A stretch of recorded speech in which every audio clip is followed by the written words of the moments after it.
Well, Election Commission of India has appointed K.K. Sharma, retired DG BSF, as a special central police observer for West Bengal and Jharkhand. The Election Commission on Tuesday appointed 4 special observers, 2 retired IRS and 2 IPS officers. Now, the idea is to spearhead its efforts to check the abuse of black money and illegal inducements to the voters and to monitor the deployment of security forces in select sensitive states during the Lok Sabha polls. Now, Sharma, a 1982 batch IPS official, would oversee the deployment and other security-related issues in both West Bengal and Jharkhand. However, the Trinamool Congress has objected to Sharma's appointment, alleging that he was present at an RSS function a year earlier. Election Commission also appointed Gopal Mukherjee as Special Expenditure Observer for Andhra Pradesh and Telangana, D.D. Goyal for Arunachal Pradesh and Nagaland. Shailendra Handa will be the Special Expenditure Observer for Gujarat and Maharashtra, and Madhu Mahajan for Tamil Nadu and Karnataka. Let's get all the details. Akhilesh Suman is now joining us from Kolkata for more details. Akhilesh, the idea of the Election Commission to spearhead the efforts to check the abuse of black money as well as the illegal inducement to the voters and also monitor the deployment of the security forces in select sensitive states during Lok Sabha polls. But what is the issue? Why is the Trinamool Congress having an objection to the appointment of Mr. Sharma as the special observer? Aishwarya, it is actually a classical fight between center and the state. At the time of, election, every chief minister wants that things should be in their hand, and so that they can use the office of, governance for the benefit of their, party.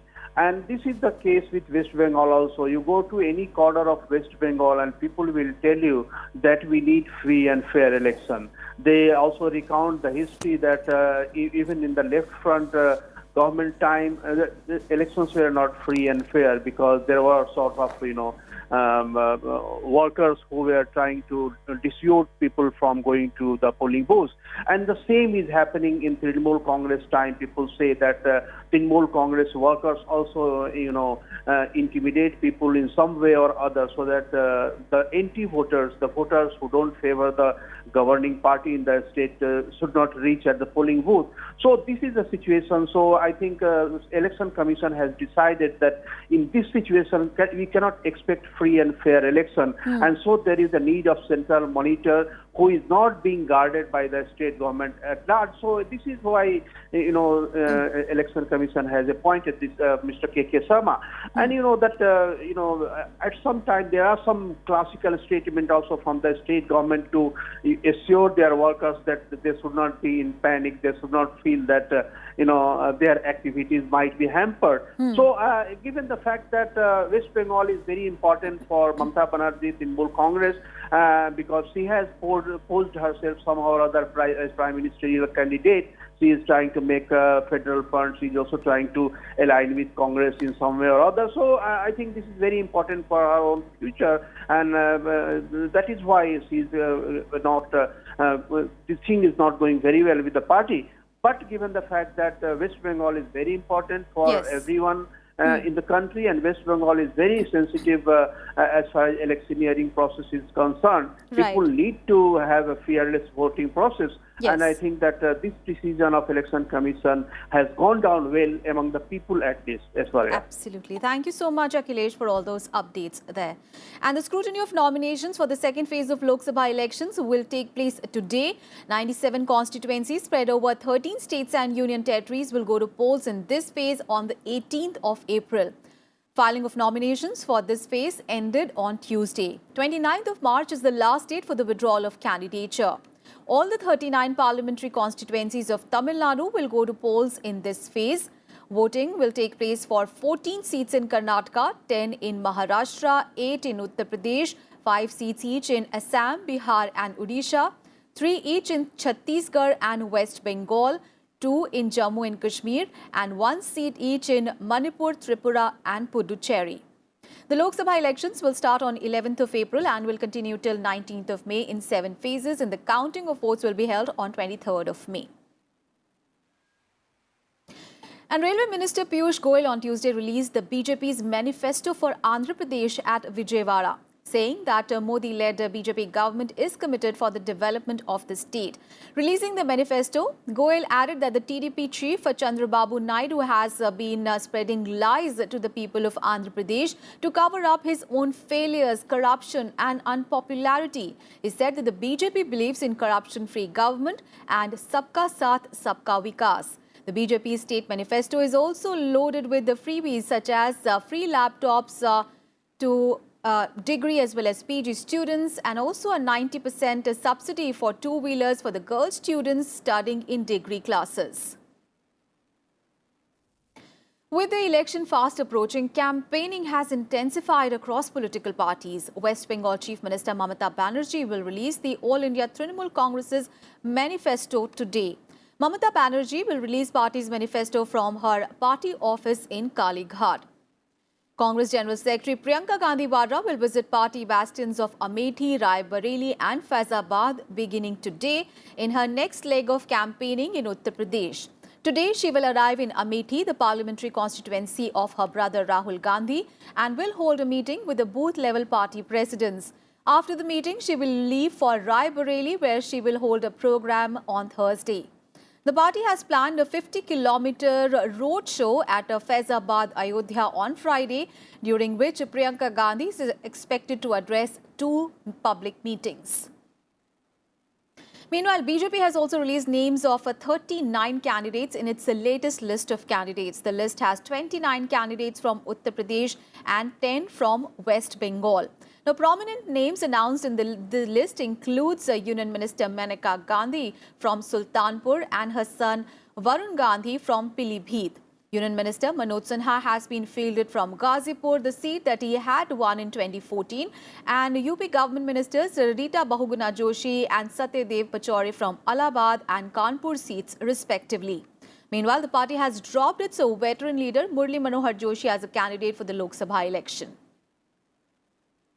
Uttar Pradesh के अध्यक्ष महेंद्र नाथ पांडे जी चंदौली से चुनाव लड़ेंगे पुनः। उसके साथ केंद्रीय मंत्री मनोज सिन्हा जी वो गाजीपुर से पुनः चुनाव लड़ेंगे। इसके साथ साथ मेनका गांधी जी वह सुल्तानपुर से चुनाव लड़ेंगी और वरुण गांधी वो पीलीभीत से चुनाव लड़ेंगे।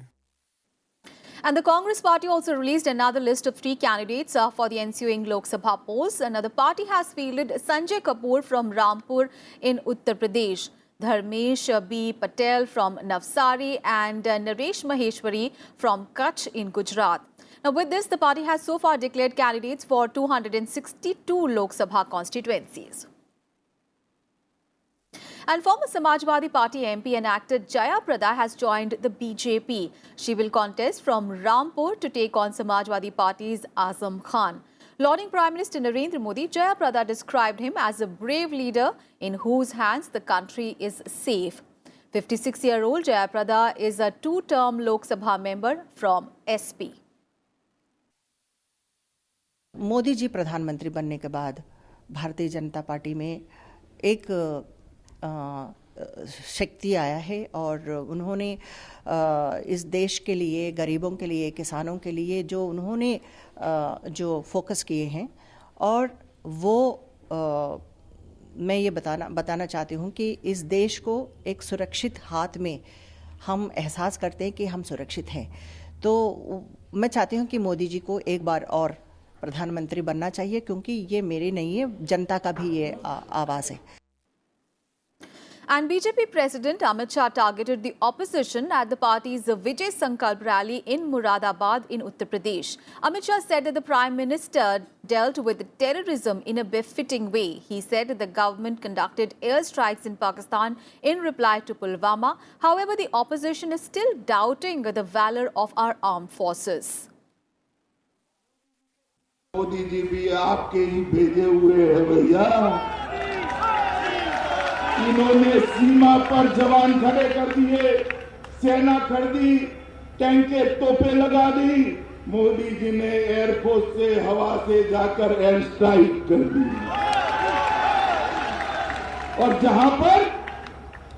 जहां पर पाकिस्तान आतंकवादियों को जमा कर रखा था, वो बालाकोट पर हमला कर आतंकवादियों की फुर्सत उड़ाने का काम हमारे सेना के जवानों ने किया। And taking a dig at the Congress at an election rally in Delhi, Home Minister Rajnath Singh said that Prime Minister Narendra Modi is pure and the only cure for all problems of the country. He said during the UPA regime, many took loans from banks and fled. However, the nation's Chowkidar will bring them back and bring them to justice. चौकीदार चोर नहीं है, चौकीदार pure है।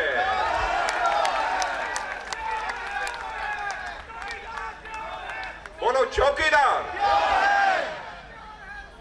चौकीदार का दोबारा PM बनना श्योर है।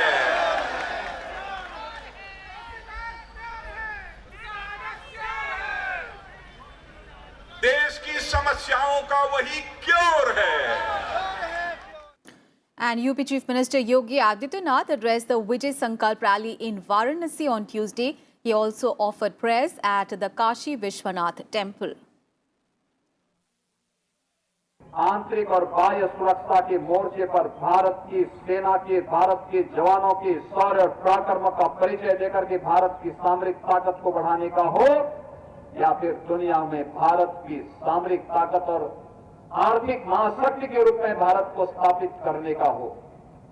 मोदी जी के नेतृत्व में पूरे कोई क्षेत्र ऐसा नहीं छूटा जिसमें कि भारत ने अग्रणी स्थान न प्राप्त किया हो।